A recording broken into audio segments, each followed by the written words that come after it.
Þá tekur til máls Vilhjálmur Þorsteinsson. Já, formaður og góðir ráðsfulltrúar. Ég bendi fyrst á það að auðvitað það alltaf þannig að meiri hluti ráðsins getur auðvitað haft valkosti í frumvarpinu ef að það kýs svo. Spurningin bara hvort að við viljum að það sé minni hluti ráðsins sem að gæti gert slíkt, þar að segja að það þurfi ekki að vera 13 heldur 9 sem að getur komið slíku inn í plaggið. Það snýst þessi spurning hér ekki raun og veru það hvort að valkostir gætu verið í niðurstöðunni eður ei.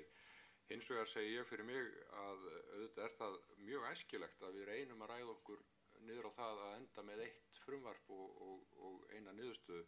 Ég held að það styrki málið í heild og styrki það gagnvart bæði þingi og þjóð ef það tekst og ég held að við eigum að reyna að innhenda okkur í það. Ég spurði Gísla á móti í umræðum í nefndinni hvort að þetta ætti jafnvel eiginlega snúa öfugt, að það þyrfti aukin meirihluta til þess að fá inn valkost í frumvarpið. Það er að segja að það væri þá aukin hvati fyrir okkur að koma fram með valkostalaust frumvarpið, svo má segja. Það er að segja þó að það geti auðvitað alltaf verið eins og Þorkell segir að það hægt að byggja það inn í eitt frumvarp, að það geti farið fram atkvæðagreiðsla til dæmis þjóðkirkjuskipan eða eitthvað slíkt.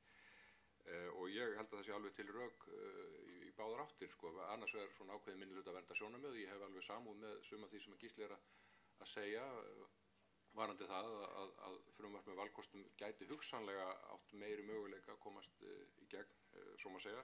En það eru líka til rök eins og ég segi fyrir hinu að eitt frumvarp ætti betri möguleika.